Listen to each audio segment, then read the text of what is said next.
So yeah, every time I blah blah blah blah, so blah blah blah blah blah blah blah blah blah blah blah blah blah blah blah. Hey.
Bitch, bitch, bitch.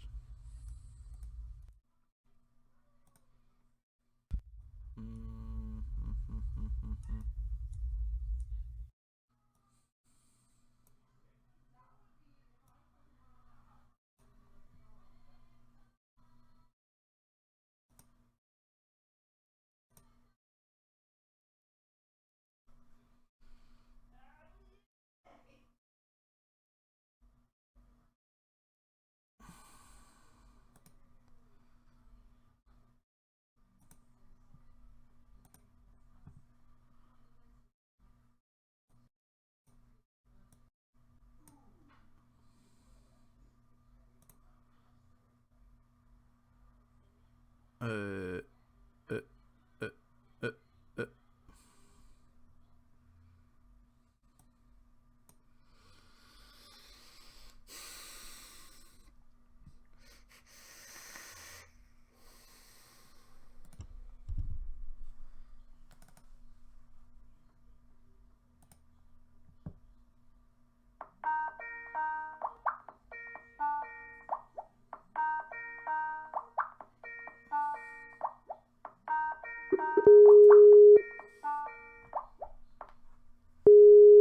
Yo.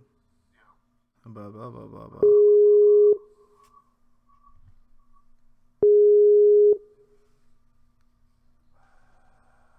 Yeah. Blah, blah, blah.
What's dudes?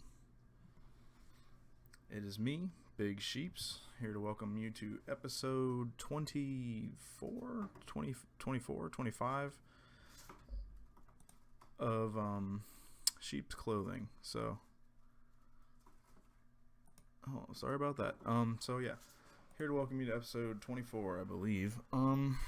Tonight, sorry I got like this mellow fucking radio personality voice tonight. I need some coffee. I don't know, I've been tired all day for some reason. So yeah, basically tonight we have Tony and Josh from Live by Mistake. As you can see, I'm here by myself this evening. Unfortunately, our good friend Dylan had a incident with his family. My thoughts and vibes are with him this week as he drives to Illinois, and Josh wasn't feeling well, so you guys got me tonight.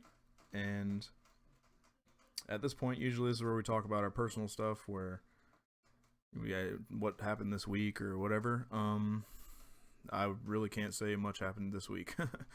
Ever since I've been on workers' comp, things have been kind of slow for me on my end. You know, doing the regular thing. Had some friends over yesterday. Went out to the Kava bar. Then tonight we made tacos, and Maggie had her cousin and cousin's boyfriend over, which you might be able to hear them in the background tonight. Yeah, so I mean, not much big news going on over here. So I guess without no, next week actually. Well, first, if you haven't been watching on or subscribed to our YouTube, you should subscribe. If you collect vinyl, we're now doing a segment called Wax Worship Wednesday, where I review a piece of vinyl out of my collection, and I think those videos have been going pretty smoothly. Also, we're having a giveaway, which I will be posting about the giveaway video in its own video, and it's going to take place I believe maybe via Instagram. We get a lot of our attention on Instagram as well as our Facebook, but we really want that attention to switch over to YouTube. So who knows, maybe the giveaway will have something to do with subscribers on YouTube or something. We haven't really got the kinks out yet, but I know that at our 666 follower on Facebook, that's when we're going to start the giveaway. So far, tons of goodies in this box that I'm getting, man. And Gabriel from Ion Dissonance, we were discussing the care package that he was going to send, and he just sent it in the mail. It's on its way here. You guys, if you're an Ion fan, you definitely want to get into this giveaway because it's going to be fucking crazy. He's just, from what he's told me, it's stuff that no one on Earth has. It's just stuff he's collected from the days of Ion, and he's a super nice dude, so he's going to pass it on, and one of our lucky viewers will end up very, very happy. I wish I could just keep this stuff for myself, honestly. Thanks, Josh. I have Josh is watching in the comments right now. He's let me know if the stream is going okay, because this is the first week that I'm officially running everything on my own. I am working OBS, I am running Skype, I am running Facebook Live, and so far, so good. We haven't had any speed bumps yet. So, if you guys read our little disclaimer I made at the beginning, if you hear any technical difficulties, if it just gets unbearable to watch because of quality, or my microphone goes out or whatever, please leave me the issue. Oh, thanks, Donovan, you're cute too. Please please let me know in the comments if something's going wrong. No, Donovan, this is not a clothing line yet. I will eventually aspire to creating clothing via this platform. So, Donovan, you will be one of the first people to get shirts. As you can see, if you communicate through the comments, I will respond, and if you're communicating during the interview and you ask questions, I will definitely make sure that Tony and Josh hear your questions, and or you can call the phone number that will be at the bottom of the screen when it takes place. That would be greatly appreciated, Don, and we definitely need shirts for sure. And me and you got similar tastes, so I think that'd work out. Last time I was at the vape shop, he tried to buy this shirt off me for $20, or no, it was a cup of kava or some shit. I don't remember. But anywho, I'm gonna go ahead and jump into this interview, and we have a decent amount of viewers in here now, and I don't want to lose any of you guys because I know you're not here to listen to me talk. You're here to listen to Josh and Tony talk. So I'm gonna jump into this interview. Please bear with me when it comes to using OBS. I'm still new at it, so yeah, stay tuned while I get everybody on the line.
Fits in my balding scheme. So, see? Yeah, right. You guys want to No, introduce you can't yourselves? notice this. It works out nice.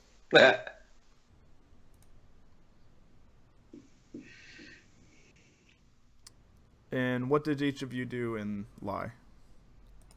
Oh yeah, sure. I'm Tony Saputo. I'm Josh Bauman. Yeah. Right on. I was just along for the ride, really. My live feedback up here, and all right. So I was a singer. we usually have. And, I That's have a guitar player. a friend that's kind of behind the scenes when it comes to our show. It's our buddy Keith, and usually anytime that we have anybody on the show that he really likes, he he will just like stalk you guys for like a week via the internet, and he just kind of comes up with like any question that he would want to ask in my situation, I suppose. And so he sent me a pretty big chunk of questions here. I just gotta find them. But before we get into that, I guess first off, I would like to ask, how have you guys been since Lie?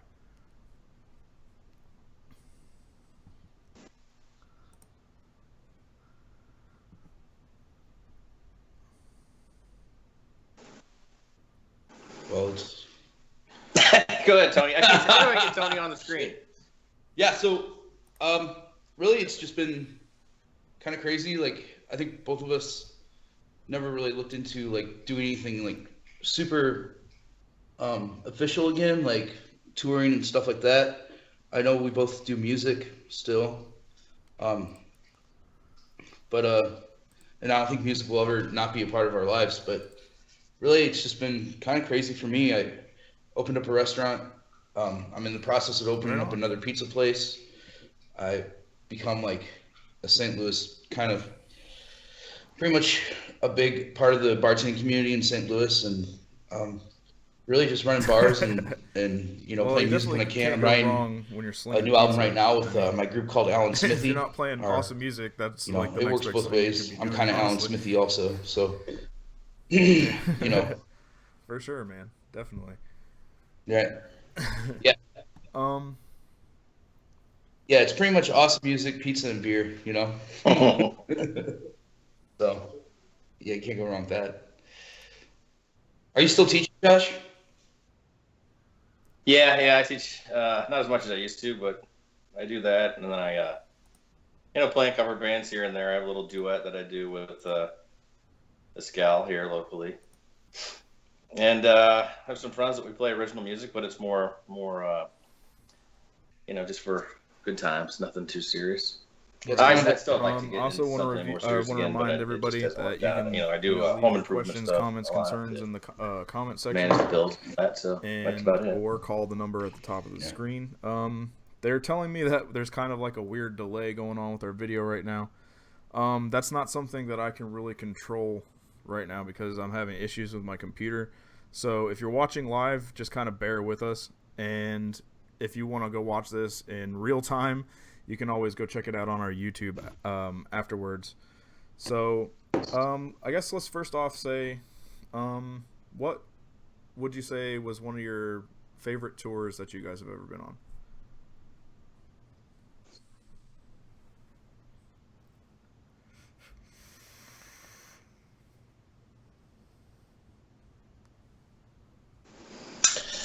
Uh, well, It'd have to be. It'd have to be the huh? Between the Buried and Me tour. Yeah. Yeah. I mean, it uh, was the most legit tour, I guess. yeah. I mean, it was cool. It was catering and all that shit, contracts and all that. It actually kind of worked out for us because we were touring with another band out of North Carolina called Giant, and it was right after they came out with Colors maybe 8 months before then, but they never toured Canada on that album yet. So we did kind of like a Midwest tour, and then went to the East Coast and then shot through Canada. And when we hit Canada, Between the Buried and Me's direct support couldn't get in the country, so that bumped us up to their direct support. So we were playing right before them, and I mean it was just room full of 1,000 kids every night, you know, and it was a real big. I mean, it was obviously the biggest tour we ever went on, and those guys are some of the best people in the fucking world too. So it was a real pleasure to work with them.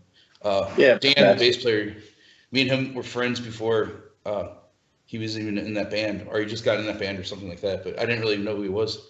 We just became internet friends, and we stayed really close. But that tour was really rad.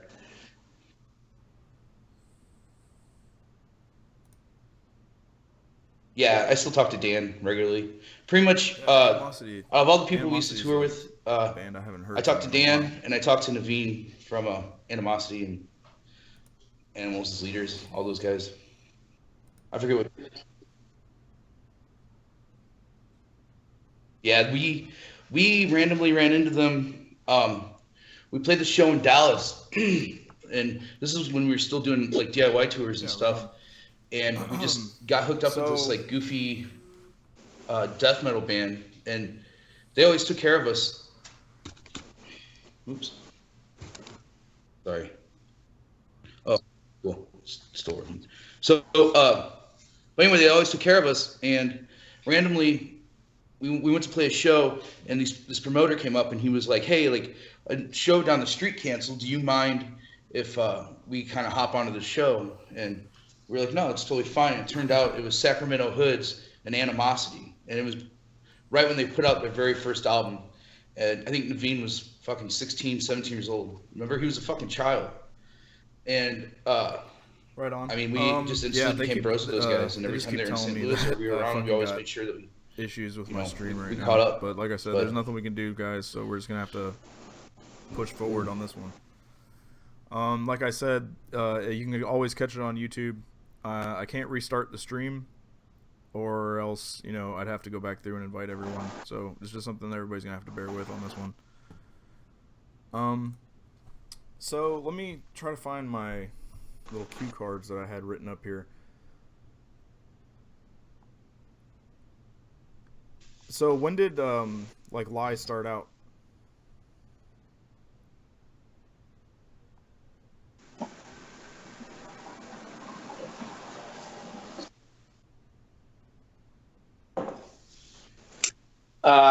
Let's see. Let's go back a ways. I had actually just moved back into town. I just moved back into town and decided to try to get something going. And I asked my cousin's fiance, if I remember correctly. I had no idea, and he gave me the idea for a STL Music, which is just a local website. Posted it on there. Got a hold of Tony, and I wasn't even really sure exactly what I wanted to do. I had an idea of what kind of music I wanted to do, and him and the rest of the guys were really motivated. And, we practiced every day, and so they just had the gumption to get it going. And that's how we met, basically, just through a website. Yeah, we were working on an idea, almost like me and the original bass player Mike Nelson. We were in a band together before. We kind of like grew up playing music together, and we didn't really know what the fuck we were doing, but we were trying really hard. And we kept trying out guitar players, and no one really worked. And no one really could see like what we were trying to do. And so me and Mike were just about to say fuck it, and we were gonna try to just do like kind of like a Pig Destroyer thing, but on bass, you know. And or bass and drum kind of grind thing. Just say fuck it, we'll just be weird. So for somebody who's Josh just called me, came in. You were talking to somebody who's never played Flight of the Bumblebee and was like, "Oh, how would you explain, this is or how thing. have you been explained as a band, like, what style? You know, I don't know. And Maybe it's if, like, who were your like major influences?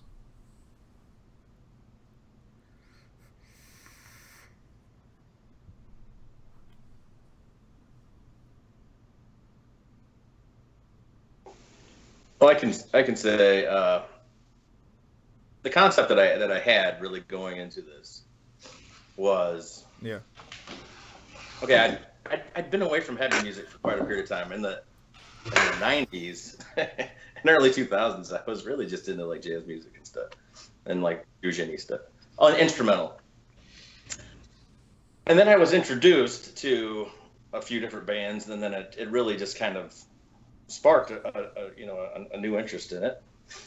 And I liked progressive music, but I didn't like the structure. I like the improvisation of jazz and fusion. So I wanted to incorporate that element. I wanted it to be really quirky, like say I don't know, Mr. Bungle or something, where you could just bop around from genre to genre, but still have these big epic of progressive themes, and then the true aggression that's possible from somebody like a Dillinger Escape Plan at that time, or Meshuggah or something like that. And it was just putting those elements together. I looked for it, could never find it in the record store, and so that's how it goes. You just kind of try to do it yourself. So that was the concept. And so that's a lot of times when I talk to people who don't listen to this type of music or anything out of this sect, I usually say just imagine like a heavy version of Yes. Yeah, that was usually like always kind of a hard question. Just to paint like it's a broad brush, but really hasn't been. As far as the jumping around, the progression, I mean? Like something like that. If like we will say like mathcore or whatever, but that's just a fucking giant vague blanket they throw over like anything that came out early 2000s that was techie and just spastic, that's what we usually try to shoot for, is bands of that style. And I can say I found Lie personally. I was big into probably not good for you guys to hear, but I was big into downloading torrents back in the day, and I can't right on. I came across a torrent that was called Music to Make You Dance. I think I leaked both of our albums before they came out. I think we're getting scrambly. All right, there we go. Yeah, it was like music. Yeah, no, there. No, they were definitely on there, but it was a torrent that was called "Music to Dance To," and it had you guys, it had like Ed Gein. Did you say Tony had, Danza? Sawtooth Grin, and just Psyopus, and just like all these. Like, I was into a couple of those bands, but this torrent like really changed my life or my aspect on, my views on music, because I downloaded it because I had just seen Psyopus and I had never heard anything like that, and I was just like, I really gotta, like get into this kind of shit more. And I had heard like Ed Gein and like Heavy Lolo and shit, and they were also on there. But then through that torrent, I discovered like you guys. I discovered Me and Him Call It Us. I discovered, Robinson, and just like all these like huge names that I was just like blown away by. And like I always kind of wish that I could like just find that torrent again, just so I could like just leak the shit out of it, just because it was almost like somebody created a mathcore mixtape and just like handed it to me and was like, this is what it's gonna be. This is what you're gonna be interested in. And then, 10 years down the line, I am like, you know what? There's not many of these bands coming out anymore. There's not, like, I've been listening to the same bands for 10 years. I don't like any of the new shit that I'm hearing. And I was like, I'm going to start a fucking podcast, and I'm going to try to interview every single person who was on that torrent that I listened to until my ears bled for, like, the last 10 years, So... like it's kind of a learning experience for me as well, because back then and like now, I say this probably every podcast, but there was no content. Yeah. Like I couldn't just go on YouTube and see Lie by Mistake music videos or this and that back then, and like camera phones weren't what they are now, and everybody didn't have the idea of, hey, we should just catalog everything that happens and put it on the internet. And nowadays, like, if you look up any band that's out now or any band that you come across, they have tons of shit that's on the internet. So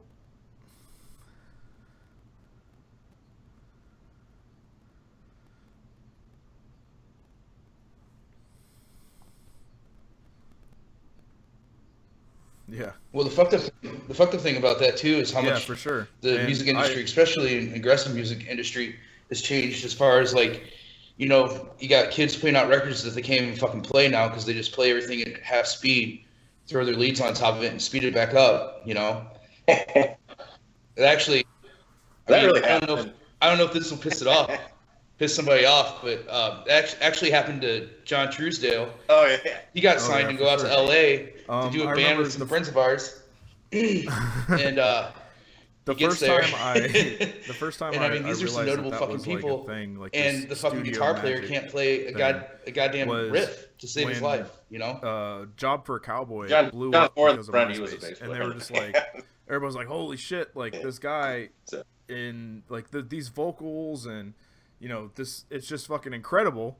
And then when you see it live, you're just like, man, I kind of just realized that somebody can't do 3 layers of screaming live on stage. You know what I mean? So it's just like, it just sounded like complete garbage to me. And I was just like, man, that's when I really gained a respect for people who sound the same as they do on an album.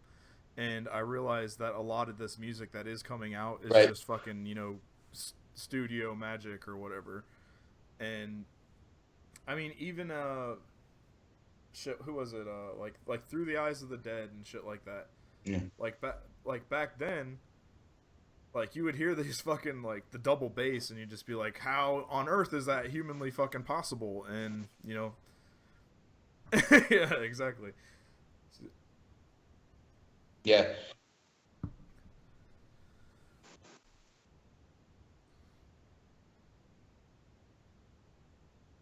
And then you go, oh, it's not. Yeah.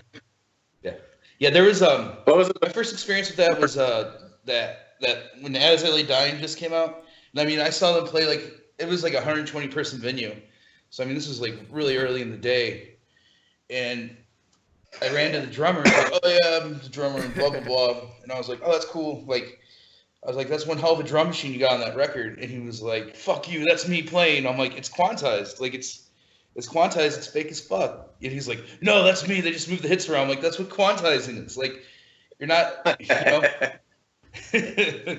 So, Yeah. and like, he didn't know who, like, we didn't really know each other, I was just some shit kid giving the kid shit for, pretty much, I forget which record it is too, but when you hear it, it's just like, I mean, the drums are all over it, and it's fucking gnarly.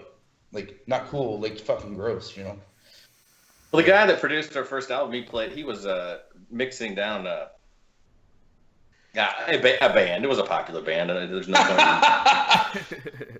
But they covered the Rolling Stones. He was playing drums. Evidently, that helps. He's like, check it the out stream's beforehand, just and it was unbearable. like a child. From what I'm hearing, like Yeah, it's just, everybody, we're just freezing every 2 seconds or whatever. So, if you guys. Yeah, that's what if you guys could, let me just call you back in a couple minutes, and we're gonna run it through my co-host's computer, and I'll try to salvage as much from this part as I can, but we're gonna have to go live from the other computer, and then just whenever it catches up and we're all live again, just go ahead and hit share at the bottom of your Facebook Live, if that's possible. But, all right, I'll call you right back.